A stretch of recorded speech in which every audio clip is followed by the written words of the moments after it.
Al-Fatihah.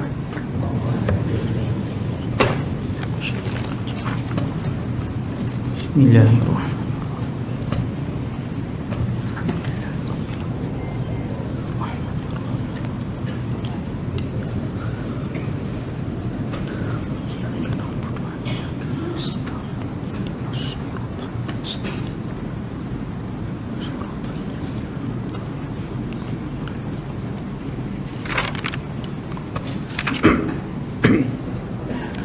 Assalamualaikum warahmatullahi wabarakatuh. A'udzu billahi minasy syaithanir rajim.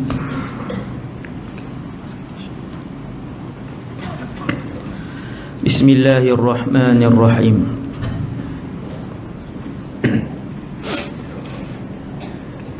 Alhamdulillahi rabbil alamin. Wassalatu wassalamu ala asyrafil anbiya'i wal mursalin Sayyidina wa habibina wa syafi'ina wa qurrati a'yunina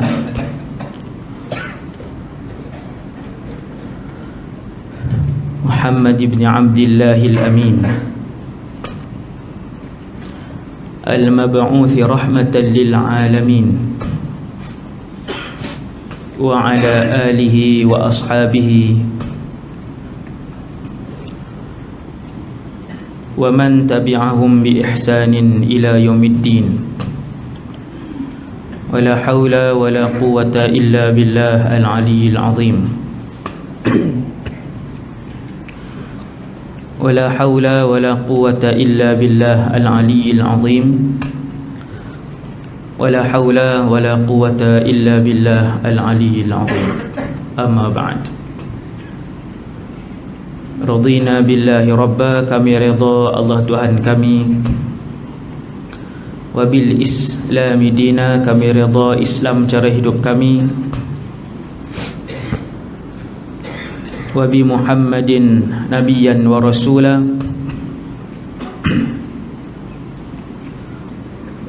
kami juga redha bahawa Muhammad sallallahu alaihi wasallam seorang nabi dan rasul.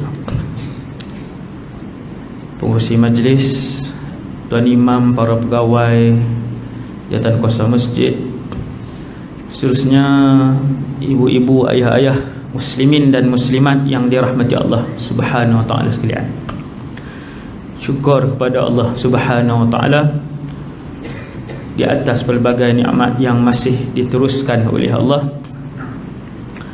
Antaranya nikmat sentiasa melakukan ibadat kepada Allah Subhanahu wa taala, dan kita pohon kepada Allah untuk mematikan saya dan kita semua dalam keadaan husnul khatimah. Amin insya-Allah.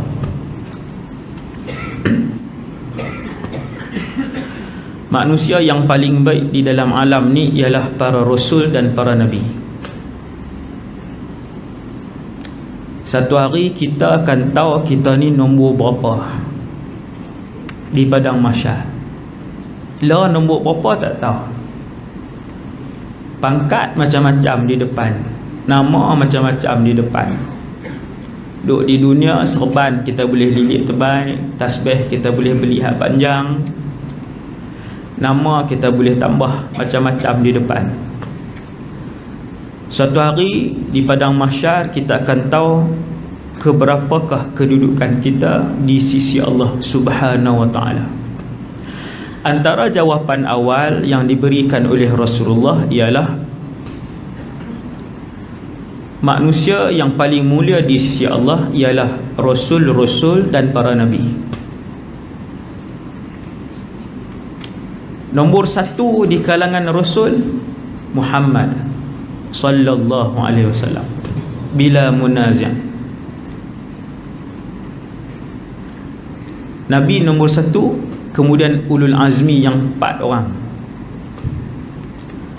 kemudian rasul-rasul yang Allah sebut dalam Quran. Sampai 25 orang rasul termasuk Nabi Muhammad sallallahu alaihi wasallam. Hak ni ranking lah ni. 1, 2, 3 sampai 25. Sampai 25, adakah takat tu saja rasul? Jawapan dia, ada lagi rasul lain. Nabi sebut dalam satu hadis jumlah mereka lebih kurang 313. 1 sampai 313 tak boleh berdoa dah. Benda tu sudah pun tetap. Rufi'atil aqlam wa jaffatis suhuf. Semayang lah 24 jam sehari semayang. 24 jam tak lena dah. Tak boleh juga dapat nombor 313. Takkan boleh. Tu kaedah dia. Ni dalam kitab tauhid. 1 sampai 313 memang ada rasul. Mereka lah yang mengambil kedudukan nombor 1 sampai berapa ratus tadi ni di sisi Allah Subhanahu Wa Taala. Kita nombor berapa? Selepas rasul, para nabi pula tak habis lagi. Dan jumlah bilangan nabi dalam satu hadis Nabi sebutkan keseluruhan nabi yang ada ialah lebih kurang 124,000 orang. Dia nombor berapa dah tu? Jauh lagi. Nabi ni, kalau kata Nabi ni Abu Bakar tak boleh lawan. Macam tu. Kalau kata Nabi, dia yang paling last sekali, Nabi, satu orang Nabi, dia nombor 124,000 contohnya, Nabi itu. Maka Abu Bakar tak boleh menandingi kedudukan dia di sisi Allah. Itu kaedah dia. Selepas Nabi, barulah manusia berlumba-lumba untuk mengambil kedudukan. Kita kata 124,001.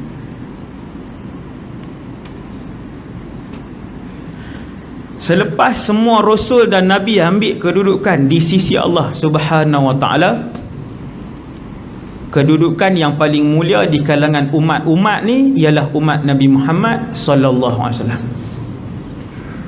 Soalan mudah faham. Kalau kita tanya nombor 124,000 orang satu, hak ke 124,000 satu, siapa? Jawapan dia Abu Bakar ibn Abi Quhafah. Kerana dia adalah umat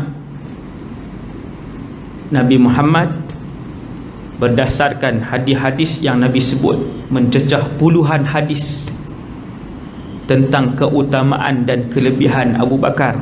Antaranya, seandainya diletakkan iman umat ini di sebelah timbangan dan diletakkan iman Abu Bakar di sebelah timbangan lagi, nescaya terlebih beratlah timbangan iman Abu Bakar. Berat dia lagi. Kalau kita semua ni, bukan semua ni, semua umat Nabi Muhammad, maka Abu Bakar tidak dapat ditandingi. Sehingga kan Umar bin Al-Khattab yang merupakan pesaing terdekat Sayyidina Abu Bakar. Tiap-tiap sahabat dia ada saingan di antara satu sama lain.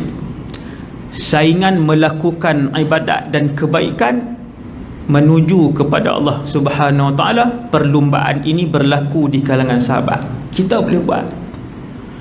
Cuma kita gaya nak berlumba jadi merak.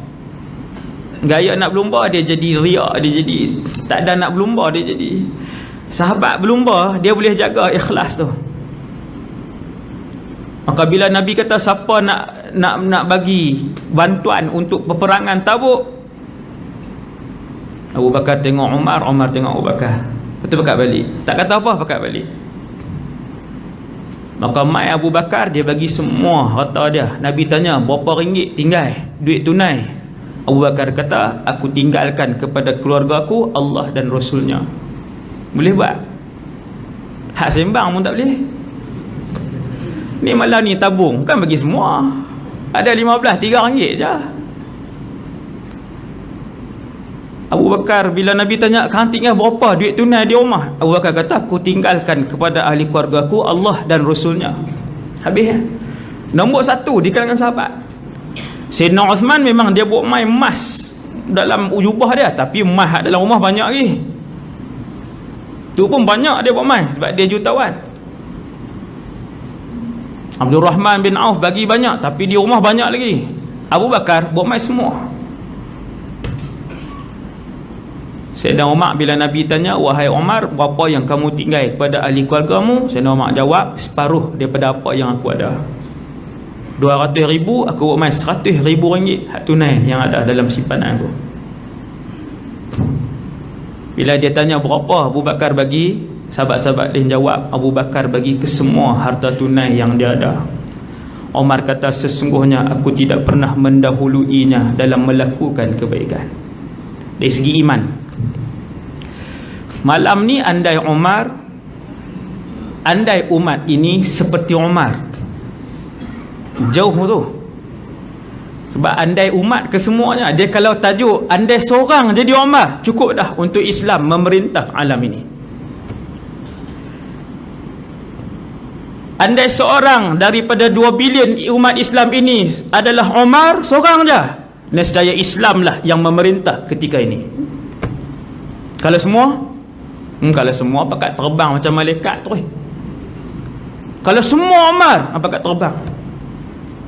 Karena Sayyidina Ali kata, idza dzukira as-salihun fahayyahala bi Umar. Kalau sebut orang soleh, maka antara nama yang paling tinggi adalah Umar bin Al-Khattab. Simbol orang soleh Sayyidina Umar. Bila Sayyidina Umar berkhutbah satu hari, duk khutbah elok-elok ni, kemudian dia sebut ya Sariyatul Jabal al-Jabal. Dia panggil nama satu orang sahabat nama Sariyah. Naik ke bukit, duk khutbah. Lepas tu dia sambung khutbah. Habis dia turun. Sifat para sahabat, kalau tuan-tuan tengok kitab sirah, bila berdepan dengan satu benda yang tidak menepati Islam, tu juga sahabat akan cakap. Kalau ada satu orang yang boleh himpun duduk dalam satu buku sangat menarik, saya jumpa adalah dalam buku-buku tak ada nak himpun, duduk dalam satu buku, apabila sahabat berdepan dengan kesalahan, macam mana sahabat buat? Sahabat ketegak waktu itu juga, siapa pun yang buat kesalahan tu. Banyak bila saya baca tengok, memang segera seketika tu juga. Sebab tu sebahagian mazhab fiqh dia menjadikan perbuatan, tindakan para sahabat sebagai dalil sokongan kepada suatu hukum. Sebab sahabat takkan buat benda yang bid'ah dan keluar daripada Islam. Bila semua sahabat buat satu-satu perkara ni, maka yang tu dia boleh jadi sebagai sandaran untuk membentuk hukum kepada sebahagian mazhab. Antaranya mazhab Imam Malik, amal ahli Madinah.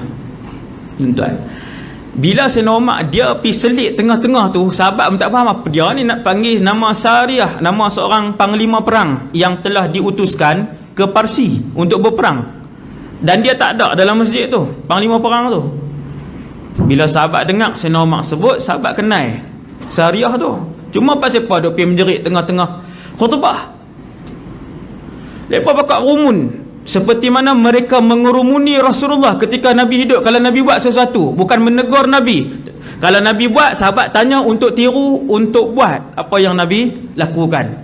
Tapi kalau selepas kewafatan Rasulullah, sahabat buat sesuatu yang pelik, sahabat akan tegur untuk menegur. Pakat tanya, wahai Amirul Mukminin, kenapa menjerit tengah khutbah? Pakat Masjid Nabawi di Madinah bising habis. Mereka pun nak suruh siapa cakap kat Sayyidina Umar ni yang setanding ilmu dengan Umar, maka semua pergi dekat Ali. Ini antara gunung ilmu di kalangan sahabat. Antara gunung ilmu di kalangan sahabat, antaranya Umar sendiri. Dia kibarus sahabah fil ilm. Sayyidina Umar antara mufti besar di kalangan sahabat. Mufti besar. Antara mufti besar lagi Mu'adh ibn Jabal. Antara mufti besar lagi Abu Bakar ibn Abi Quhafah. Antaranya Ali ibn Abi Talib. Sahabat-sahabat lain yang biasa-biasa ni tetapi tegas. Pakat jumpa, wahai Ali, tegurlah ni Sayyidina Umar sebut apa tu. Tadi tengah-tengah khutbah dia menjerit. Sayyidina Ali kata, waihakum, jangan duk kalut. Da'u Umar, tinggalkan Umar, biarkan dia. Ni sahabat-sahabat yang tahu kedudukan Umar. Fa innahu ma dakhala fi syai'in illa kharaja minhu. Sayyidina Ali kata, sesungguhnya setiap sesuatu yang masuk, maka dia akan keluar perkara yang sama.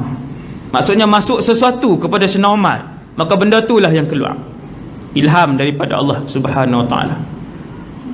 Selepas beberapa ketika, beberapa hari, baliklah pasukan yang dihantar oleh Sayyidina Umar ke Parsi untuk berperang. Bila balik pasukan yang dipimpin oleh Sariyah Ibn Zanim, orang pun tanya, wahai Sariyah, ada apa-apa tak yang berlaku di sana? Dia berkata, ya, ketika kami berperang, kumpulan kami sangatlah sedikit. Kumpulan Parsi ramai dan senjata mereka sangat canggih. Lalu kami dikepung dan kami hampir gagal dan akan dibunuh kesemuanya. Dalam keadaan kami dikepung dan tidak ada jalan keluar, kami mendengar suara Umar bin Al-Khattab menjerit, ya Sariyah, al-jabal al-jabal. Semua dengar.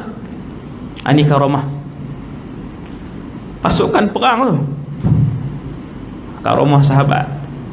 Keseluruhan tentera Islam mendengar suara Amirul Mukminin menjerit, wahai Sariyah, lekas naik ke bukit, lekas naik ke tempat yang lebih tinggi untuk selamat. Maka kami pun naik dan kami semua selamat. Kita nak tahu cerita hak malam ni, hak saya sebut tadi, bagaimana mereka mendapat kedudukan yang tinggi di sisi Allah sedangkan mereka bukan Nabi dan Rasul. Itu tujuan dia. Pasal apa nak dengar tentang Umar? Disebabkan dia diberikan jaminan oleh Rasulullah sebagai ahli syurga ketika mana dia belum sakit dan ketika mana dia sihat walafiat, hidup di atas muka bumi Allah, duk berjalan lagi. Nabi dah kata dah, Umar min ahlil jannah, Umar ini ahli syurga. Apa yang dia buat? Apa pengorbanan dia? Bagaimana keyakinan dia kepada Allah Subhanahu wa ta'ala? Semua orang tahu cerita Sayyidina Umar masuk Islam, saya tak sebut dah. Dia nak pergi bunuh Nabi. Hari tu dia geram habis dah. Umur waktu tu 27. Dia geram habis dah dengan Nabi ni. Dia kata, hari ni aku kena bunuh Muhammad ni. Tak ada siapa duk boleh terhalang dia. Lagi kita duk seksa orang dia, lagi dia duk sebar Islam, makin lama makin ramai, makin lama makin ramai. Hari ni aku kena bunuh dia, kata Umar. Balik, dia ambil baju besi, dia asah pedang dia, pedang perang. Pedang yang selalu saya sebut berpuluh-puluh kilogram pedang. Dia pun asah sarung baju besi. Bila dia keluar, orang pun nampak Umar waktu tu belum Islam, pegang sarung baju besi, pegang pedang perang. Orang tanya dia, wahai Umar, ke mana? Qatli Muhammad, nak bunuh Muhammad. Habis. Siapa nak berani tahan Umar? Yang tu semua orang tahu. Tengah jalan jumpa seorang Islam, Nuaim ibn Mas'ud. Dia pun tanya, wahai Umar, nak pergi mana? Aku nak pergi bunuh Muhammad. Kenapa nak bunuh Muhammad? Adik hang pun masuk Islam. Nampak sahabat ni dua-dua mudarat. Kalau dia, maksudnya kalau dia taklih Umar, Sayyidina Umar akan pergi, waktu tu akan Umar akan pergi rumah Nabi duduk bunuh Nabi. Ataupun waktu tu Nabi duduk di Arqam ibn Abil Arqam, rumah Al-Arqam ibn Abil Arqam, markas. Bila Nuaim ibn Mas'ud kata, adik hang pun masuk Islam, tak jadi pergi rumah Nabi. Dia pergi rumah adik dia, dia penampak apa semua, jadi dia jatuh berdarah sebagainya. Kali baca surah Taha itulah, ma anzalna alaikal Qur'an litashqa. Umar baca, dia rasa lembut hati. Lembut hati, dia berasa ni bukan kalam manusia. Sepanjang Nabi berdakwah, mereka melarang penduduk Mekah keseluruhannya untuk mendengar Al-Quran yang dibaca oleh Muhammad dan mana-mana kawan dia. Dilarang. Mereka tutup. Kalau ada pun terdengar, mereka akan tutup dengan jari ataupun cumbat dengan kapas kanan kiri. Jadi mereka tak dengar. Bila sampai masa dia pergi rumah adik dia baca Quran dengan Khabbab ibn Arit, dengan Sa'id ibn Zaid, suami Fatimah bintul Khattab. Fatimah adik Sayyidina Umar kahwin dengan Sa'id bin Zaid, sepupu. Kahwin dengan sepupu. Tok guru Quran waktu tu Khabbab ibn Arit radhiyallahu anhu. Dia akhirnya dia pun minta nak baca. Dia kata ini bukan kalam manusia. Dia pun kata nak masuk Islam. Dia isytiharkan hari yang sama di Daril Arqam ibn Arqam, asyhadu an la ilaha illallah wa asyhadu annaka rasulullah. Maka bertakbirlah keseluruhan isi rumah. Nabi bertakbir, Sayyidina Hamzah bertakbir, kesemua isi rumah bertakbir dengan Islam Umar. Wa kana fi islamihi nasrun. Kata para ulama, Islamnya Sayyidina Umar adalah kemenangan yang besar kepada umat Islam. Waktu tu ada dua panglima besar, Umar dan Hamzah. Mereka Islam dekat-dekat. Tahun bila khilaf. Soalan khilaf banyak. Ada kata 22 tahun 5, ada kata seorang tahun 5, seorang tahun 6. Dekat-dekat. Kedua-duanya masuk Islam dalam masa yang dekat. Dan yang masuk Islam awal lagi ialah Hamzah. Lepas tu baru Sayyidina Umar. Pegang yang tu tak ada khilaf. Maka Sayyidina Umar pun ketika tu, selepas beberapa hari dah, dia ajak Nabi, jom ya Rasulullah, bukankah kita alal haq, berada pada kebenaran? Nabi kata ya. Bukankah mereka berada dalam kekufuran dan kebatilan? Nabi kata ya. Ayuh kita keluar, isytiharkan keislaman ini, isytiharkan apa yang diminta oleh Allah Subhanahu wa taala secara terang-terangan.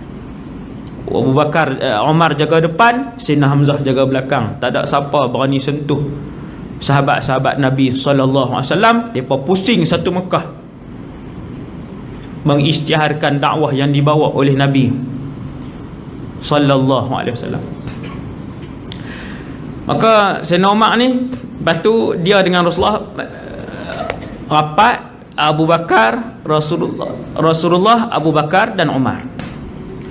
Banyak hadis Nabi sebut, banyak hadis disebutkan telah keluar Rasulullah, Abu Bakar dan Umar. Telah berada di satu tempat Rasulullah, Abu Bakar dan Umar. Telah memberi pendapat Rasulullah, Abu Bakar dan Umar. Kalau mesyuarat di kalangan sahabat, last sekali 3 orang. Last sekali 3 orang akan buat utusan. Rasulullah, Abu Bakar dan Umar. Ambil semua balik pendapat ni, bincang. Kemudian Nabi akan buat keputusan. 3 ni, tuan-tuan nak tengok kawan yang rapat yang sampai ke dalam syurga, 3 orang ni. Baca kisah 3 orang ni. Yang ketiga-tiganya meninggal ketika umur 63 tahun. Kemudian dikebumikan di tempat yang sama. Mula-mula Rasulullah wafat, kemudian Abu Bakar wafat selepas 2 tahun ke bumi tepi Nabi. Kemudian lepas 12 tahun kewafatan Rasulullah, ataupun 10 tahun lepas kewafatan Abu Bakar, Abu Bakar pula ke bumi. Umar pula dikebumikan tepi Abu Bakar. Duduklah 3 orang kawan rapat ni. Nak cari kawan, cari kawan yang soleh. Kerana kawan yang soleh akan membawa kita kepada redha Allah Subhanahu wa ta'ala. Duduk sebelah-sebelah, meninggal 3 orang, umur 63 tahun, dan bangkit nanti ketiga-tiga tu pun akan bangkit bersama-sama di padang mahsyar. Nabi kata sampailah masuk syurga. Nabi kata kita akan masuk syurga beriringan. Nabi letak tangan kanan dia atas bau Umar, bau Abu Bakar. Nabi letak tangan kiri dia atas bau Umar. Nabi kata hakadha yadkhulu thalathatunal jannah. Macam inilah kita 3 jalan masuk ke dalam syurga. Ni Nabi pegang macam ni, jalan masuk syurga. Umar. Lepas Nabi wafat, Abu Bakar naik. Tak lama selepas Abu Bakar wafat, naik Sayyidina Umar menjadi Amirul Mukminin. Pusat pemerintahan masih lagi di Madinah Al-Munawwarah. Banyak berlaku pembukaan. Zaman Sayyidina Umar lah tentera Parsi jatuh, kalah dengan umat Islam. Dan zaman Sayyidina Umar lah tentera Rom juga kalah dengan orang Islam. Sayyidina Umar ni, Umar dan pembukaan bandar-bandar. Tajuk tu saja, Sayyidina Umar dan pembukaan bandar-bandar, 2 jam. Umar dan keadilannya, 2 jam. Umar dan menteri-menterinya, 2 2 jam. Ni cerita dia ni kan, cerita dia Sayyidina Umar ni. Antara benda yang Sayyidina Umar dapat dan tidak diperolehi oleh sahabat lain, Sayyidina Umar ni, benda yang dia dapat dan sahabat-sahabat lain tak dapat, kelebihan dia ialah dia banyak diilhamkan oleh Allah Subhanahu wa taala. Nabi sebut fi kulli ummatin muhaddathun. Setiap umat rasul-rasul akan ada satu orang dia ni dapat ilham banyak daripada Allah. Tuhan bagi ilham. Sehingga kan Nabi kata lau kana ba'di nabiyyun lakana Umar. Kalaulah ada nabi selepas aku, nescaya nabi itu adalah Umar. Hadis. Kalaulah ada nabi selepas aku, nabi itu adalah Umar. Disebabkan banyaknya dia mendapat ilham daripada Allah. Imam Suyuti karang kitab Qatfus Thimar fi muwafaqati Umar. Dihimpun dalam tu semua yang Umar sebut, kemudian turun ayat Quran. Sayyidina Umar sebut, lepas tu turun ayat Quran. Antaranya Sayyidina Umar kata, ya Rasulullah, duduk depan Kaabah, waktu tu dah Islam, dah memerintah apa semua. Sayyidina Umar kata, ya Rasulullah, boleh tak kalau kita jadikan maqam Ibrahim ni, kita solat tang tu, ngadak Kaabah lah, tapi kita solat kawasan tu. Lepas Sayyidina Umar sebut, turun ayat Quran, wattakhidhu min maqami Ibrahim musalla, dan ambillah, jadikanlah maqam Ibrahim itu sebagai tempat solat. Bukan, jangan tuan-tuan jangan faham Allah Ta'ala tiru Sayyidina Umar pula. Tu kalun. Oh, Allah tiru banyak Sayyidina Umar ni. Nah, abang kata hati Sayyidina Umar ni bersih sehingga kan dia dapat merasai apakah wahyu yang akan turun. Hati bersih dia tak ada ni, bila nur melimpah. Bila nur melimpah ni dia tak ada halangan, dia tak ada halang hati itu dengan apa yang nak berlaku. Quran ada lama dah, sebelum Sayyidina Umar lahir Quran ada dah. 114 surah tu Allah buat turun siap dah waktu Nabi lahir di langit dunia. 114 surah ready dah, tunggu nak buat turun je. Bukan Allah Ta'ala baru tengok Sayyidina Umar sebut, betul Allah Ta'ala buat turun, tidak. Tetapi bersih hati Umar ini, dia bersambung, dia boleh tahu, bukan dia dapat rasa. Maka bila dia sebut, ya Rasulullah, kalaulah kita ambil tempat maqam Ibrahim ni buat solat, Allah Ta'ala buat turun ayat, wattakhidhu min maqami Ibrahim musalla. Berpuluh-puluh kali keadaan yang Sayyidina Umar sebut, saya tak sebut semua, kalau sebut 20 tu 2 jam. Maksudnya ayat-ayat Quran yang turun sekata dengan apa yang dicadangkan oleh Sayyidina Umar, hari yang sama ataupun waktu yang sama. Ada 20 tu, saya sebut contoh 2-3 aja. Antaranya Sayyidina Umar dia pergi ke Nabi, masuk rumah Nabi, dia kata, ya Rasulullah, dalam rumah kamu ni kadang-kadang masuk orang baik dan masuk orang jahat, orang fasik. Wahai Rasulullah, kalaulah kamu suruh isteri-isteri kamu semua berhijab, tutup semua tu, hijab yang tutup semua tu, tinggal dengan mata aja, cadangan Sayyidina Umar, maka turun ayat Quran yang mengarahkan agar semua isteri Nabi untuk berhijab. Tuan, dia sebut tu, ya Rasulullah, dalam rumah kamu ni kadang orang baik masuk, kadang orang fasik masuk. Antara yang ulama bahas, takkan dalam rumah Nabi, takkan sahabat ada fasik. Ulama bahas, kenapa Sayyidina Umar sebut ada orang baik masuk, ada orang jahat masuk? Di kalangan sahabat ada orang jahat ke? Maka jawab para ulama, di kalangan yang masuk ke dalam rumah Nabi, ada di kalangan mereka ialah munafik. Dan orang munafik ni, munafik mereka adalah fasik. Kumpulan-kumpulan munafik ini mereka adalah fasik, dan mereka bukan sahabat, kata sebagian ulama. Kemudian isteri-isteri Rasulullah ni, ayat Quran hak turun ni, hak turun saya buat contoh sikit je untuk kita dengar bersih hati Sayyidina Umar ni. Isteri Nabi satu hari, isteri-isteri Nabi ni mereka duduk, mereka bincang ramai-ramai. Hari ini kita minta kepada Nabi sesuatu, iaitu supaya Nabi bagi lebih sikit duit nak belanja dapur.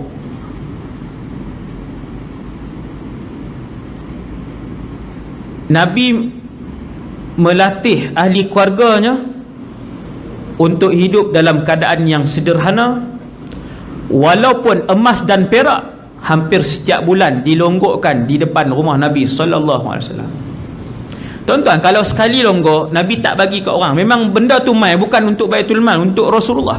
Hadiah untuk Rasulullah. Kalau sekali je Nabi dapat, kemudian Nabi tak payah bagi kat siapa? Bagi kat isteri apa semua ni untuk belanja untuk 15 tahun. Maka cukup. Kekayaan, lepas tu ghanimah, harta rampasan perang yang tiap-tiap kali perang 1/10 tu adalah milik Rasulullah dan ahli keluarga.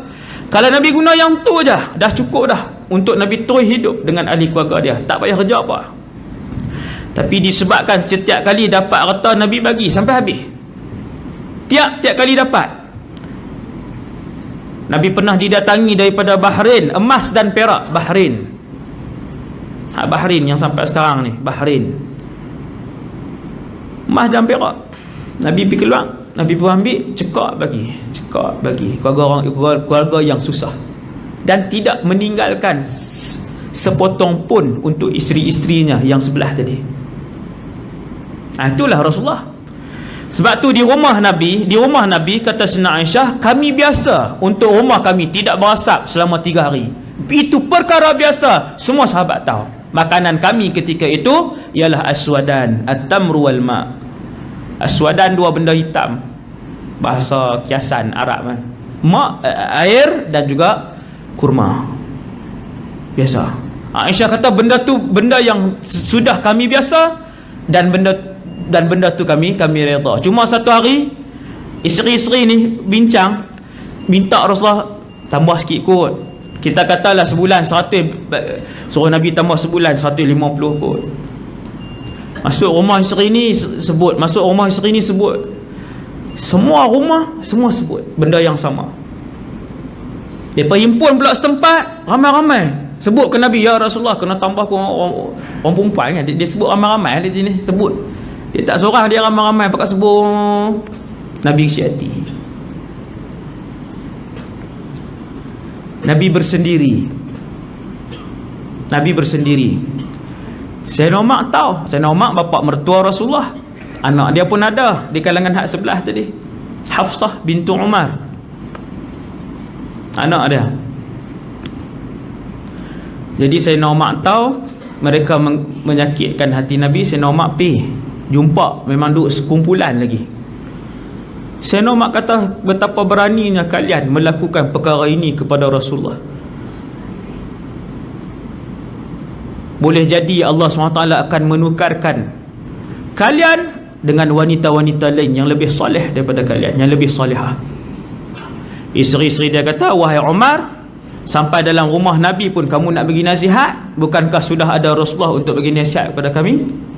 Lepas pada tu je turun ayat Quran, ya, boleh jadi Allah akan menukarkan kalian dengan wanita-wanita lain yang lebih taat dan solehah daripada kalian. Sama hak macam Nabi sebut, sama macam hak dia sebut tu. Ayat tu memang ada dah, tapi hati Sayyidina Umar ni dia sebut tu sama hak ayat tu. Asa rabbuhu in talaqakunna ay yubdilahu azwajan khairan minkun. Allah Ta'ala turun ayat tu juga. Hak mana yang Sayyidina Umar lafaz, ayat tu juga, cuma Allah Ta'ala tambah lagi, wanita-wanita yang mungkin Allah ganti nanti, mereka ni ikhlas, mereka ni muslimah, mereka ni mukminah, zikir banyak, pahala banyak, ibadat banyak. Allah Ta'ala tambah lagi perangai, sifat isteri-isteri yang akan diganti oleh Allah dengan kumpulan isteri lain kalau kalian bersifat demikian. Kita nak beritahu isteri Nabi bukannya komen banyak pun, sikit dia. Tapi hak sikit itu di sisi Rasulullah dan di sisi keluarga Rasulullah yang mulia, dia dikira banyak. Bukan komen kata oven tak dapat lagi. Kan? Kita periuk banyak dah, periuk banyak, belanga banyak. Dia duduk tengok oven jiran tu, microwave, oven lama, microwave. Ni abang ni sampai nak boleh cucu dah microwave tak nampak-nampak ke ni. Kalau komen condemn microwave, isteri Nabi condemn macam mana? Lagi kena lah dengan Allah. Isteri Nabi minta tambah sikit je, itu pun sudah dikira sebagai kesalahan, dosa kepada Nabi SAW. Kerana Nabi nak semua isteri-isteri dia mendapat kedudukan yang paling tinggi di sisi Allah. Sebab tu bila Nabi dapat seekor kambing yang sudah pun siap dimasak apa semua, Nabi potong. Lalu Nabi kata ke Aisyah, bagi sedekah ke semuanya. Sedekah ke semuanya. Takkan tak tinggal ambil paha jadi dah, satu jadi dah. Kalau tak ambil, tak mau ambil batang pinang, ambil paha je satu. Nabi kata Aisyah, potong bagi semua. Nabi pun keluar, Nabi balik, Nabi tanya, wahai Aisyah, dah bagi? Aisyah kata, ya, kecuali tinggal juga. Tu orang umpat tu. Ya, kecuali tinggal juga. Nabi kata, wahai Aisyah, semua yang kita bagi itu adalah milik kita di akhirat, kecuali yang kamu tinggalkan dalam rumah ni bukan milik kita. Nabi nak ajak ahli keluarga dia ni untuk mendapat kedudukan yang paling tinggi di akhirat. Yang paling tinggi. Maka Sayyidina Umar ni dia pergi tegur sampai isteri ni dia pergi tegur, sebab dalam tu ada anak dia. Bila dia tegur, turun ayat Quran, pakat malu habislah. Dengan Sayyidina Umar ni, memang para sahabat kata, kami melihat as-sakinah tuntaqu ala lisani Umar. As-sakinah, ketenangan itu dilafazkan melalui lidah Sayyidina Umar. Tuan-tuan bayang tengok, dia nampak orang turun bukit, Sayyidina Umar duduk dengan sahabat lepas Nabi wafat. Dia kata, orang ni aku rasa tak sat dia baru selesai tanam anak dia yang wafat di sebelah bukit sana. Dia boleh teka macam tu. Bila turun ni, sahabat tanya, hang buat apa? Aku baru habis selesai tanam anak aku yang wafat. Bukan magic ni bukan black magic, ni karamah. Macam tu je Sayyidina Umar ni, dia teka hari-hari ni macam tu je. Kalau dia cakap sekian-sekian macam ni.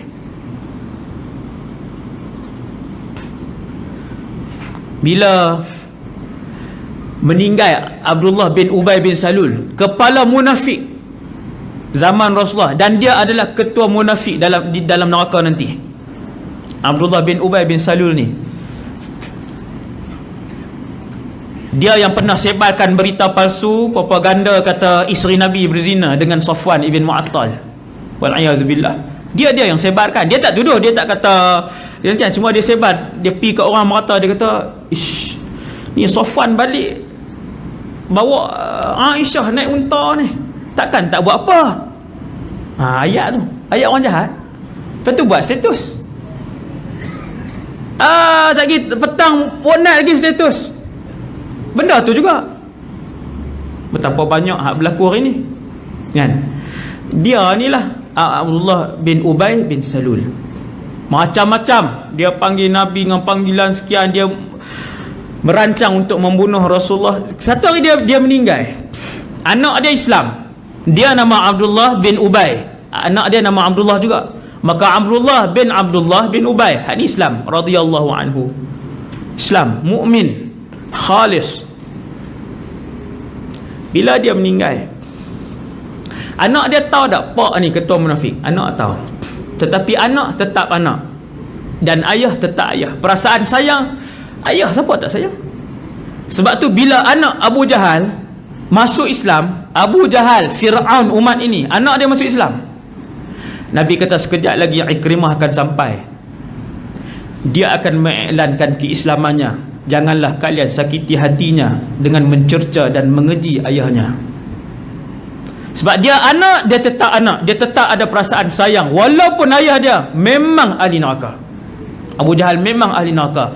Abdullah bin Ubay bin Salul memang ahli neraka, tetapi anak dia Abdullah tetap ada perasaan sebagai seorang anak yang menyayangi ayah dia. Ayah dia mati, dia pergi rumah Nabi. Ya Rasulullah, kalau kamu tak berat, boleh tak bagi jubah kamu untuk aku kafankan Abdullah bin Ubay bin Salul, ayahku. Tuan-tuan, ni hak buat ke Nabi ni, hak buat ke Nabi teruk ni. Nabi nak bagi tak? Maka Nabi pun pergi ambil jubah dia, Nabi bagi. Kata para sahabat, kerana Abdullah bin Ubay bin Salul pernah menghadiahkan sebuah jubah baru kepada salah seorang bapa saudara Nabi SAW. Dikenang bintang tu, bukan bagi ke dia, bukan bagi kepada Rasulullah, bagi kat Pak Menekan. Maka Nabi tengok orang-orang memuliakan bapa saudara dia, Nabi seronok. Nabi ambil jubah dia, bagikan Abdullah bin Ubay, balut jenazah ayah dia. Abdullah bin Abdullah pi pula rumah Nabi, ya Rasulullah, jom solat kepada ayahku. Atang ni nak suruh semayang kat kepala munafik yang Allah larang. Nabi, sifat Rasulullah, Nabi dia tak pernah berdendam dengan manusia, nak simpan lama-lama, tak ada. Nabi pi, bila dengar kata Nabi nak pi semayang, Sayyidina Umar pun mai. Nabi pun berdiri sampai depan jenazah Sayyidina Umar. Daripada Nabi nak masuk tu, Sayyidina Umar kata, ya Rasulullah, bukankah dia yang melakukan sekian-sekian kepada kamu? So, Nabi tetap berjalan. Sampailah Nabi duduk berjalan, Sayyidina Umar duduk ikut ni, ya Rasulullah, bukankah Allah melarang kamu? Nabi berdiri depan jenazah Sayyidina Umar, dia berdiri depan Nabi. Ni cengeng ni, cengeng sungguh. Dia berdiri depan Nabi, jenazah duduk tak mana? Duduk belakang dia. Dia kata, ya Rasulullah, Allah tidak mengizinkan kamu. Wahai Umar, ana Rasulullah, wahai Umar, aku pesuruh Allah. Dah kawan tu berdiri, Nabi nak buat macam nak pun menampang. Nabi kata, wahai Umar, aku pesuruh Allah. Allah bagi pilihan kepada aku, sama ada kamu istighfar kepada mereka wahai Muhammad, ataupun kamu tidak beristighfar. Wahai Umar, aku memilih untuk beristighfar lebih daripada 70 kali kepada mereka. Hati rahmat ni. Oi, dia tuduh Nabi ni, tuan-tuan baca Abdullah bin Ubay ni, hak dia buat onak ke Nabi ni, dahsyat-dahsyat punya, nak bunuh Nabi, semua dia. Tapi Nabi tetap memilih untuk beristighfar padanya. Turun waktu tu ayat Allah SWT tegur Nabi SAW, wala tusalli ala ahadim minhum mata abada.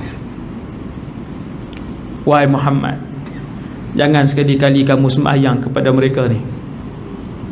Wala taqum ala qabri. Nah, ayat selepas tu macam mana tahu? Wala tusalli ala ahadim minhum mata abada. Kemudian Allah tambah lagi, mengkafankan dia pun tak boleh. Jangan kamu buat wahai Muhammad, dan mengkebumikan dia pun tak boleh. Maksudnya Allah larang daripada Nabi buat. Sama hak macam yang disebutkan oleh Sayyidina Umar. Kemudian bila berlaku tuduhan zina tadi ni, saya tak mau sebut kisah dia jadi panjang. Nabi balik perang, sebut juga kan, Nabi balik perang. Kemudian Sayyidina Aisyah duduk dalam tu haudash tu. Haudash tu tuan-tuan tengok orang bawa tu lah, 4 orang bawa tu kan. Lepas tu ada macam kemah tengah tu. Tu orang haudash. Aisyah ni dia ringan, Sayyidatina Aisyah radhiyallahu anha, dia ringan, dia duduk dalam tu. Dalam perjalanan nak balik pergi Madinah, Nabi berhenti saat Sayyidina Aisyah pergi qada hajat. Kemudian dia patah balik mai, ni hilang, pantai hilang, dia pergi cari balik. Orang nampak dah Sayyidina Aisyah masuk, orang tak perasan, dia keluar balik kali kedua. Nabi pun kata bergerak, semua bangkit, jalan, pergi. Yang Sayyidina Aisyah duk cari di padang pasir, duk cari. Kemudian Nabi akan setiap perang ataupun musafir, Nabi akan arahkan, tugaskan seorang tengok benda apa tertinggal, kalau ada barang. Ini Rasulullah. Waktu tu yang bertugas Safwan ibn Mu'attar radhiyallahu anhu.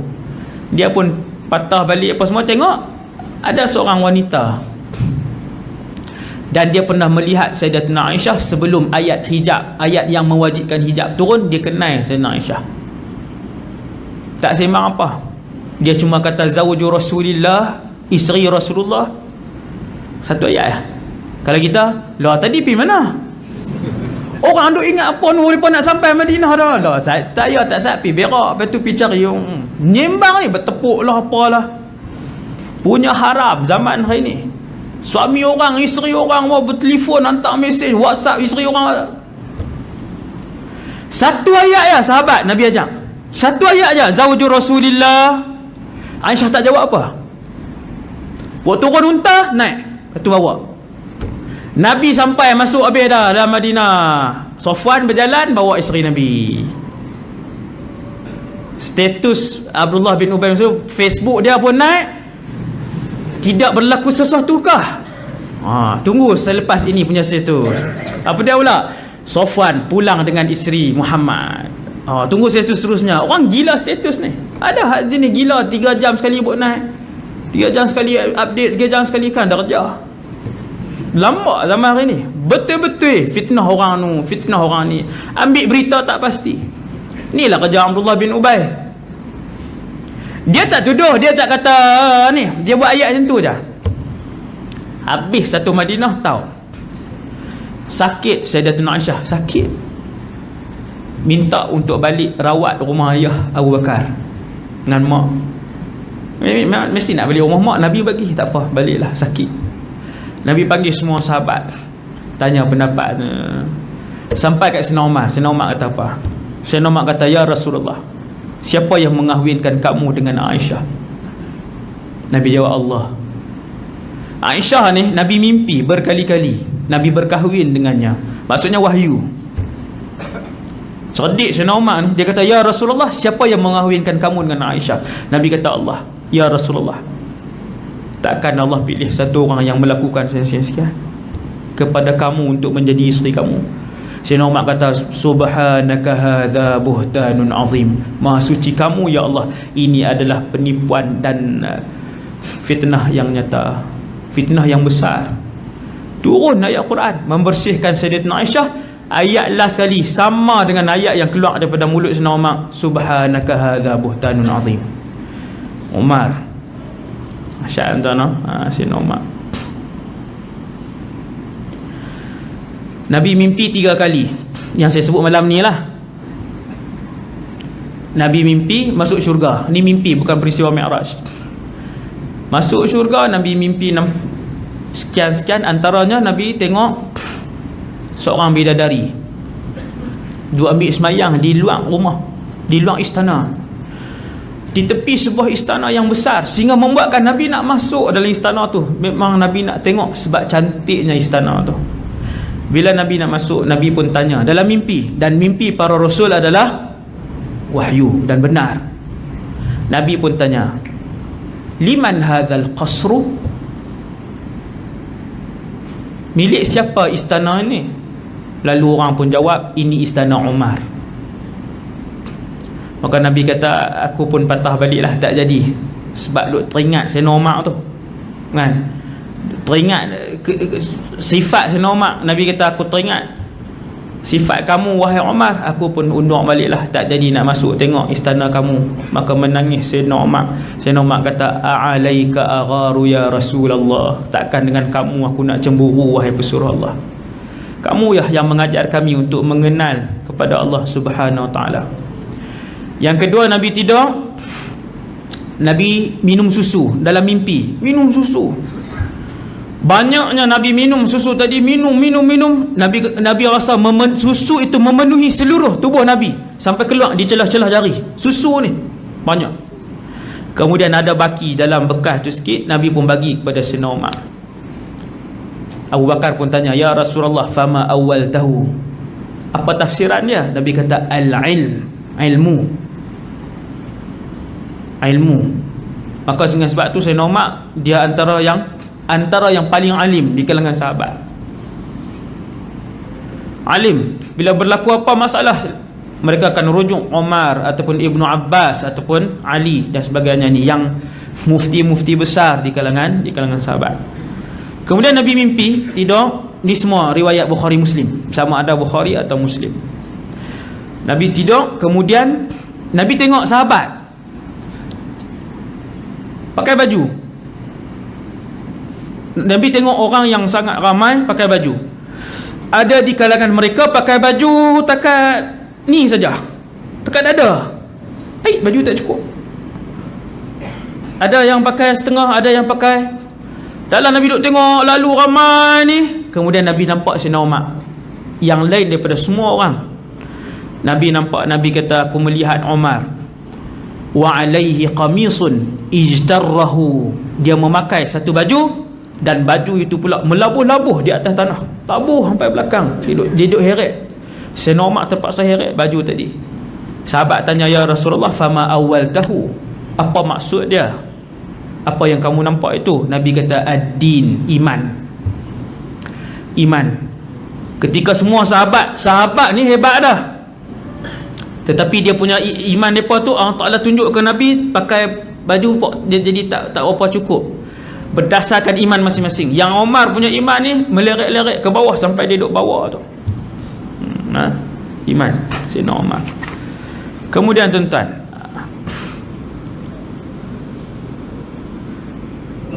Sayyidina Umar dia hantar menteri dia, seorang menteri dia, saya ambil sikit dia, saya kisah menteri dia. Satu je saya ambil.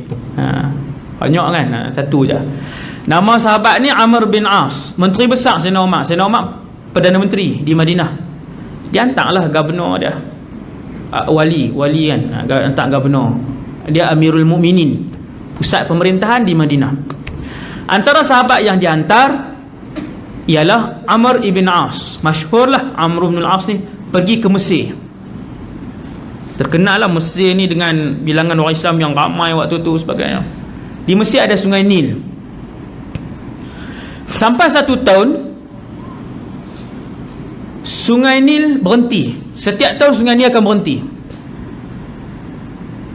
Bila Sungai Nil berhenti, gubernur yang Sayyidina Umar hantar ni, Sayyidina Amr bin As, dia pun tengok orang-orang Mesir siapkan seorang anak dara yang sangat cantik, dengan pakaian yang mewah, penuh dengan perhiasan emas perak di badan. Lalu Amr bin As tanya, untuk apa ni? Orang Mesir pun jawab, tiap-tiap tahun Sungai Nil akan berhenti. Sungai hak terpanjang di dunia, tuan-tuan. Tuan-tuan pergi tengok kapal pun ada kan? Saya pergi dah, alhamdulillah, tahun lepas Allah Ta'ala bagi peluang naik kapal sebagainya. Buaya lah, ada kawasan ada buaya, ada kawasan. Sungai ni sungai terpanjang. Sebab tu orang Mesir 70% tanah dia adalah kosong, padang pasir. 30% orang Mesir semua duduk sepanjang Sungai Nil.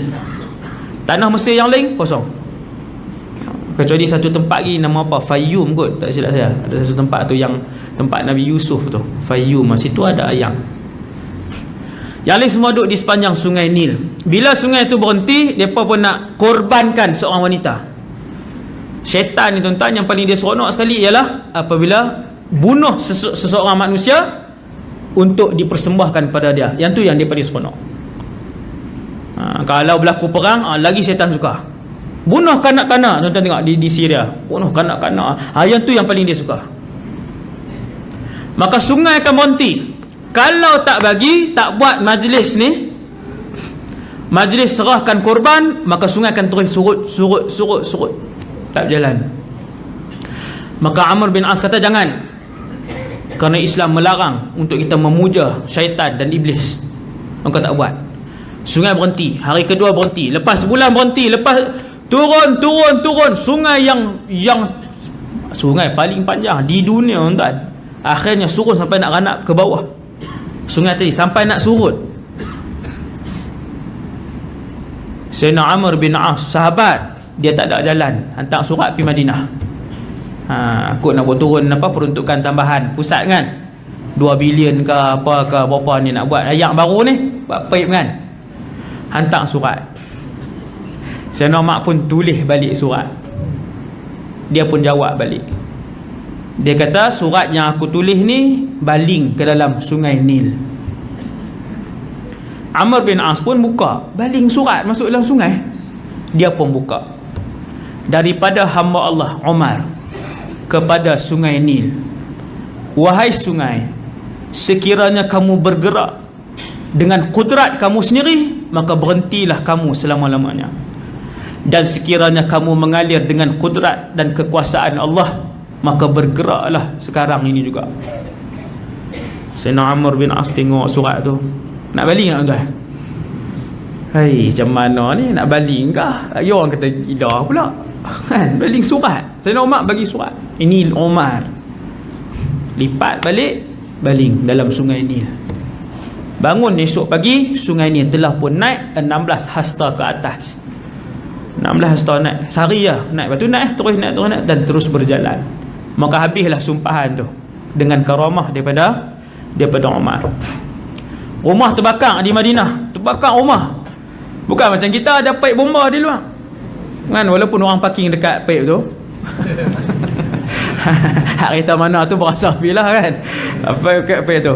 Jadi Madinah nak ambil air bukan senang, nak kena pergi ambil air bersih. Air bersih tak ada di rumah-rumah, dia kena pergi ambil. Lepas tu baru umai. Elok yang hak ni duduk tengah terbakar ni. Lepas panggil Sayyidina Umar. Sayyidina Umar tulis 3 perkataan je. 4 perkataan. Ya nar, wahai api, uskuni biiznillah. Tenanglah kamu dengan izin Allah. Tulis atas kertas tu lah. Tulis dia duduk di ni. Tulis lagi. Bagi kat api tu. Ambil surat tu, 4 perkataan tu bagi kat api. Maka api pun padam. Gempa bumi di Madinah. Berlaku gempa bumi di Madinah. Orang cari siapa? Cari Sayyidina Umar. Panggil Amirul Mukminin, wahai Perdana Menteri, wahai Perdana Menteri. Keluar Amirul Mukminin ni bergegang. Sayyidina Umar pun alhamdulillah wassalatu wassalamu ala Rasulillah. Dia pun berkhutbah. Bumi tu tak berhenti lagi. Dia ambil tongkat dia ketuk atas bumi Madinah tu, dia ketuk, dia kata qarri, berhentilah kamu daripada bergegar. Alam a'dil alaik, bukankah aku telah berlaku adil dalam pemerintahan aku? Fastaqarratil ard min waqtiha, waktu tu juga bumi Madinah berhenti. Sebab yang ketuk tu seorang pemimpin yang adil. Kalau orang lain buat salah, maka hukuman dia macam mana yang Nabi tetapkan. Tapi kalau ahli keluarga dia buat salah, double. Hari ni terbalik. Tak payah sebut lah kan. Kalau orang lain buat salah, okey, laksanakan hukuman. Kalau ahli keluarga buat, yang tu jangan, simpan elok-elok. Terbalik. Sayyidina Umar zaman pemerintahan dia, kalau ahli keluarga dia buat salah 2 kali, anak dia seorang nama Abdul Rahman ibn Al-Khattab. 10 minit lagi habis insya-Allah. Abdul Rahman ibn Al-Khattab, anak Sayyidina Umar, Abdul Rahman, kemudian Abdullah bin Umar, Abdul Rahman bin Umar, Abdullah bin Umar. Yang warak ni, yang Nabi puji, Nabi kata sebaik-baik lelaki adalah Abdullah bin Umar, sekiranya dia membanyakkan semayang malam. Abdullah bin Umar ni alim, mufti di kalangan sahabat, alim.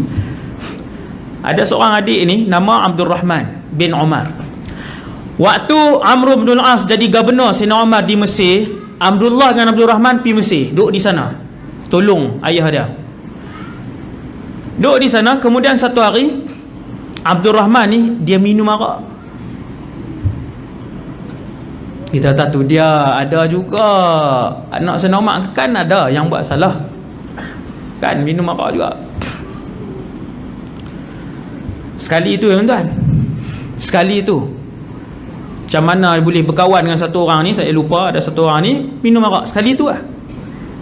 Dan bezanya pada zaman tabi'in bila buat kesalahan dengan zaman kita, bila Abdul Rahman bin Umar anak Sayyidina Umar ni minum arak sampai mabuk, dia dengan seorang lagi, kedua-duanya pergi menghadap Amr bin al-As tanpa dipaksa, tak payah tangkap, pergi menghadap.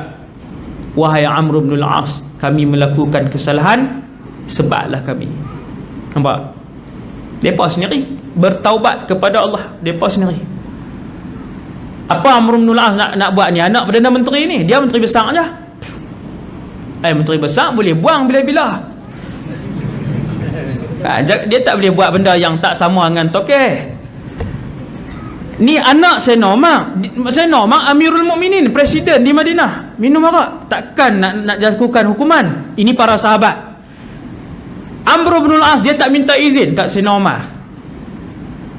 Dia tak minta izin, memang dia lakukan ta'zir. Ta'zir kah? Tak ingat kan. Rotan berita tu sampai kat Putrajaya ni Madinah. Kan, berita sampai di Madinah. Siapa Perdana Menteri? Sayyidina Umar. Apa dia buat? Dia hantar surat, wahai Amr bin As, bila sampai surat aku, hantar hari itu juga anak aku dan diikat. Tegas. Bukan kata anak boleh ambil juta-juta, tak boleh. Anak lagi kena. Ni keadilan Umar. Ada 230 cerita keadilan tu. Saya sebut 2-3 ni, 2 ni kan. Maka diikat Abdul Rahman daripada tu. Padahal kena sebab dah, lepas dah, dia dah mengaku dia dah taubat. Saya nak kata buat mai. Bawa mai, diikat daripada Mesir nak pergi Madinah, tuan-tuan. Mesir pergi Madinah. Berapa ribu kilometer. Bawa mai tu lembek dah. Dia rotan anak dia. Dia sendiri double bilangan, 2 kali ganda. Habis dia rotan, hantar balik. Selepas beberapa bulan, meninggal Abdul Rahman. Bukan sebab rotan tu lah, sebab memang dia sakit lah. Memang Abdul Rahman ni sakit.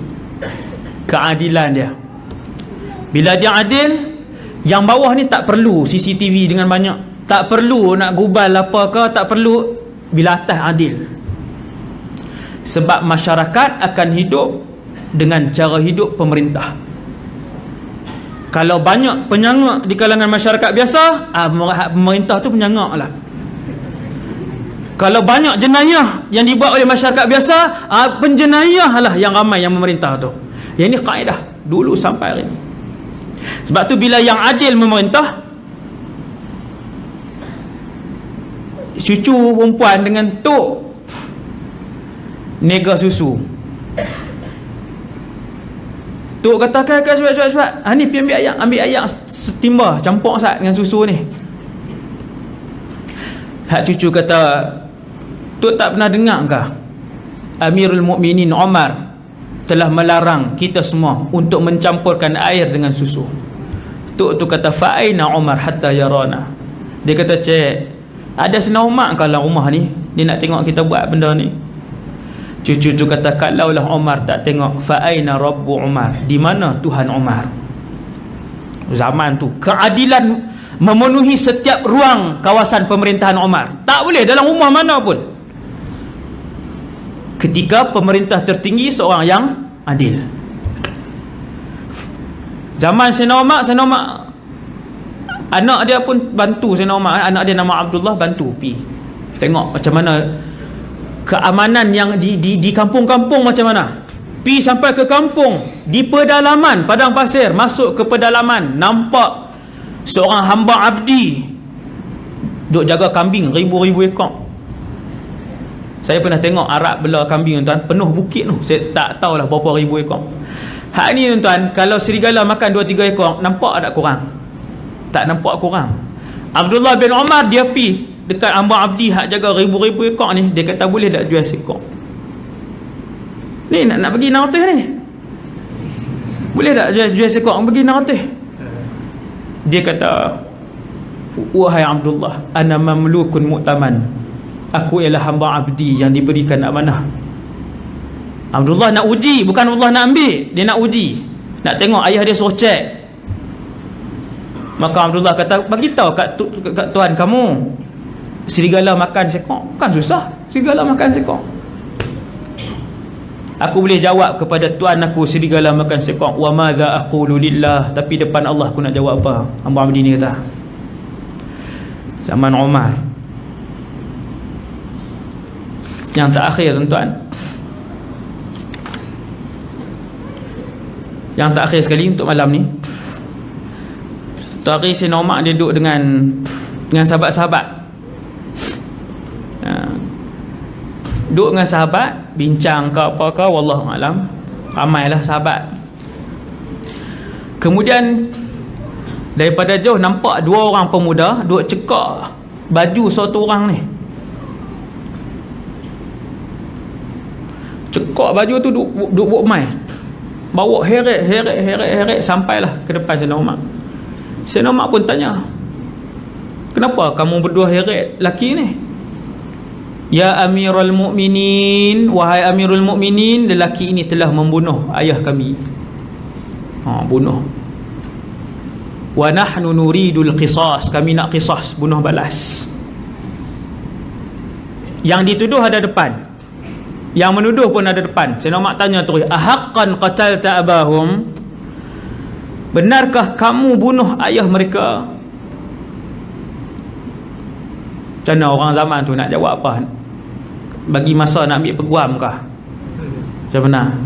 Maka jawab lelaki tadi, na'am, ya, saya bunuh ayah mereka. Sayyidina Umar tak pancung terus, dia tanya, walima ya akhal Arab, kenapa kamu bunuh ayah mereka wahai pemuda? Kau jawab lelaki ni, ayah mereka bawa masuk unta dalam ladang kami, dalam ladang saya di tengah padang pasir tu, masuk unta. Bila unta ni masuk unta, dia pergi makan lah, unta ni pergi makan. Hak lelaki ni kata, aku pun larang ayah dia buat keluar, ayah dia buat teheran, maka aku pun baling batu, kena pala, Allah takdir mati. Sayyidina Umar kata apa? Al-qisas, bunuh balas, an-nafsu bin nafs, nyawa dengan nyawa. Kena bunuh balas. Sepatutnya minta ganti rugi je. Ganti rugi berapa? Ganti rugi berapa banyak buah yang dimakan, berapa banyak pokok yang tak boleh hidup balik dipijak, ganti rugi. Kenapa pergi bunuh dia, baling batu? Kena qisas. Maka katalah lelaki ni, dia kata, wahai Amirul Mukminin, semua orang zaman tu orang bertakwa, banyak orang bertakwa. Dia kata, wahai Amirul Mukminin, seandainya tetap perlu dilaksanakan bunuh ke atas aku, berikan beberapa hari, 2 hingga 3 hari, untuk aku pulang kepada keluarga aku di pertengahan ataupun di pedalaman padang pasir. Kerana sesungguhnya tidak ada seorang pun yang membantu anak-anak kecil itu selepas daripada Allah, melainkan aku je. Maksudnya penjaga dia seorang je, isteri ada, apa semua anak-anak kecil. Lelaki tu kata, tak apa, boleh qisas ke atas aku. Nampak tuan, beza orang dulu buat dosa. Qisas ni bunuh tuan, pancung. Siapa dia mau? Tapi dia mengaku, ya, saya buat salah. Wahai Sayyidina Umar, bagi 3 hari aku nak balik. Nak beritahu ke anak isteri apa semua, jual apa yang patut apa semua, nak cari satu orang boleh tengok, tolong tengok. Sayyidina Umar kata, perlu kepada seorang penjamin. Kalau ada penjamin, kamu boleh balik. Wa man yakfuluka ya akhal Arab, siapa yang nak jamin kamu? Muslim tadi ni, laki-laki yang nak dibunuh, diqisas tadi, dia pun tengok sahabat. Ada sahabat kan, ada berapa puluh orang tentu. Dia tengok seorang sahabat, ku ada sahabat nak angkat tangan, tak apa, saya menjamin dia. Tak ada. Sahabat tak mau jamin. Sebab apa tuan-tuan? Tak, siapa dia ni? Dia ni siapa dia? Kalau dia balik dan dia tak mai dah, maka yang jamin itu akan diqisas. Hak jamin atau kafil tu. Maka Sayyidina Umar tanya dia lagi, wahai pemuda, siapa nak jamin kamu? Sakatas sahabatu jami'an, semua diam. Maka pemuda ni tengok dengan penuh sayu, dia tengok seorang muka sahabat, siapa tak angkat. Sayyidina Umar dah mula kesian, tengok kesian lelaki ni. Tapi takkan dia kata tak apa, aku jamin. Tak boleh, dia Perdana Menteri. Kecuali lah Perdana Menteri di sebuah tempat tu dia yang jamin kan. Subhanallah. Bila tak ada siapa, dah 2 kali dah Sayyidina Umar tanya, tak ada siapa nak jamin lelaki ni untuk dia balik 2-3 hari. Sayyidina Umar pun tengok kepada 2 pemuda tadi, waris anak tadi ni, ata'fuani anhu liwajhillah, boleh tak waris hak 2 orang ni ampunkan dia? Waris boleh ampunkan, waris boleh ampunkan dan ambil diat 100 ekor unta, boleh. Maka waris tuan-tuan, waktu tu, hari tu ayah meninggal, nak ampunkan? Tak. Dia kata tak. Nuridul qisas, kami nak qisas. Maka Sayyidina Umar pun tanya buat kali yang terakhir, ada di kalangan kalian yang nak jadi penjamin kepada lelaki ni?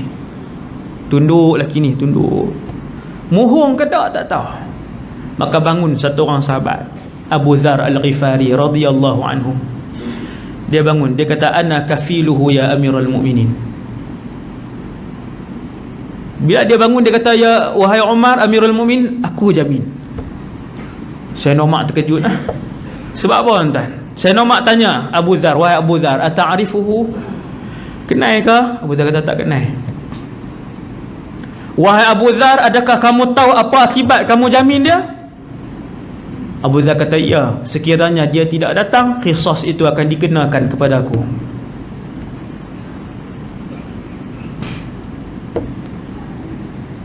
Maka Abu Dhar pun jamin dia. Laki ni pun balik, Sayyidina Umar pun balik, Abu Dhar pun balik, dua waris tadi pun balik, semua orang bersurai. Baliklah laki tadi. Sayyidina Umar kata 3 hari, 2 atau 3 hari datang sebelum matahari terbenam, maghrib. Maka berlalulah 1 hari, tak mai. Dia boleh mai hari pertama, dia boleh mai. Laki Badui tadi tak mai. Arab Badui je, Arab padang pasang, tengah padang pasang, Arab Badui, Arabi. Dalam hadis ni sebut Arabi ni Badui. Hari kedua habis, Badui ni tak mai. Hari ketiga habis. Hari ketiga masuk asar, orang pun azan. Kemudian habis sembahyang asar, semua orang tunggu.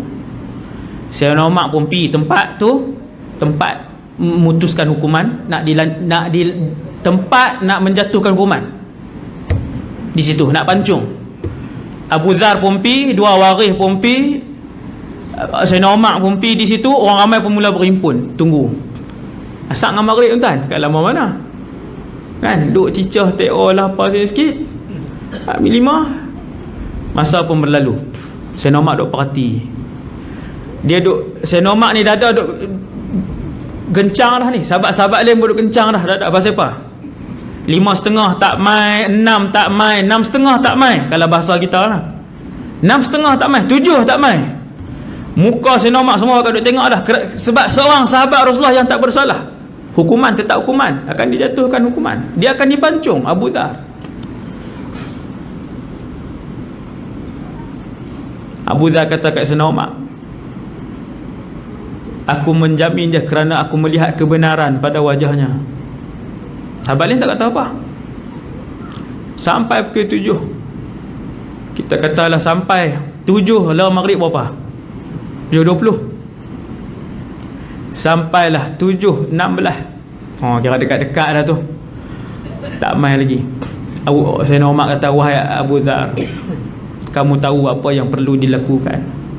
Kencung lah. Masuk 7.20, matahari pun terbenam. Lalu mereka mendengar suara Badui tak sah daripada atas bukit tu. Ha anadha, ha anadha. Ni dia aku mai, ni dia aku mai. Daripada jauh tu, dia menjerit dah. Dia tahu kalau dia tak mai Abu Dhar penuh. Bila dia sampai dekat, Omar tanya dia, wahai Badui, kalau kamu tak mai pun tak ada siapa nak pergi cari kamu. Kami pun tak tahu hang duk mana. Maka Badui ni jawab, wallahi ma alayya min Umar. Aku tak pernah berhutang dengan Umar. Aku tak pernah berhutang dengan orang ramai. Walakin alayya min alladhi ya'lamu sirra wa akhfa. Tetapi aku berhutang dengan Tuhan, iaitulah Allah yang mengetahui secara segala rahsia dan benda yang tersembunyi. Sebab iman. Mai ni sebab iman. Wa wallahi ya amirul mu'minin, demi Allah wahai amirul mu'minin, aku datang dan dalam keadaan meninggalkan ahli keluargaku yang masih kecil. Tidak ada siapa yang menjaga mereka kecuali Allah. Dan aku datang semata-mata untuk dilaksanakan hukuman Allah ini ke atas aku. Tinggal macam tu lah, ada tak ada orang. Tapi sebab iman. Dengar lelaki tu cakap, Sayyidina Umar merambung habis ni, fatahaddaratid dumu'u ala lihyati Umar. Ayat mata penuh ni. Sayyidina Umar teriak, sahabat semua teriak, sahabat semua jenis-jenis tu lah kan, semua jenis mudah mengalirkan air mata ni. Pakai teriak. Sayyidina Umar pun kalih kat waris tadi, adakah sampai sekarang kamu berdua tidak ampunkan dia? Kau jawab dua orang waris tu, bahkan kami ampunkan lelaki ni. Tu orang kata keberkatan dalam kepimpinan seorang pemimpin yang adil, dia akan mengalir ke dalam kehidupan masyarakat seluruhnya. Walhamdulillahirabbil alamin. Yang baik daripada Allah, yang lemah dan kurang daripada diri saya sendiri. Aqulu qali hadza astaghfirullahal azim li wa lakum. Subhanakallahumma wa bihamdik asyhadu an la ilaha illa anta astaghfiruka wa atubu ilaik. Bismillahirrahmanirrahim. innal insana lafi khusrin illa alladhina amanu wa amilus solihati wa tawassaw bil haqq. Bismillahirrahmanirrahim. Alhamdulillahi rabbil alamin. Wassalatu wassalamu ala asyrafil anbiya'i wal mursalin wa ala alihi washabihi ajma'in. Allahumma 'allimna ma yanfa'una ya Allah, ajarkanlah ilmu yang bermanfaat pada kami. Wanfa'na bima 'allamtana ya Allah, manfaatkanlah ilmu yang Kau curahkan pada kami. Wazidna ilman wa amalan wa ikhlasan fi hayatina. Tambahkanlah pada kami ya Allah ilmu, amal ibadah dan keikhlasan dalam kehidupan kami. Matikanlah kami semua dalam keadaan husnul khatimah bersama anak isteri kami, ahli keluarga kami yang terdekat. Walhamdulillahirabbil alamin. Assalamualaikum warahmatullahi wabarakatuh.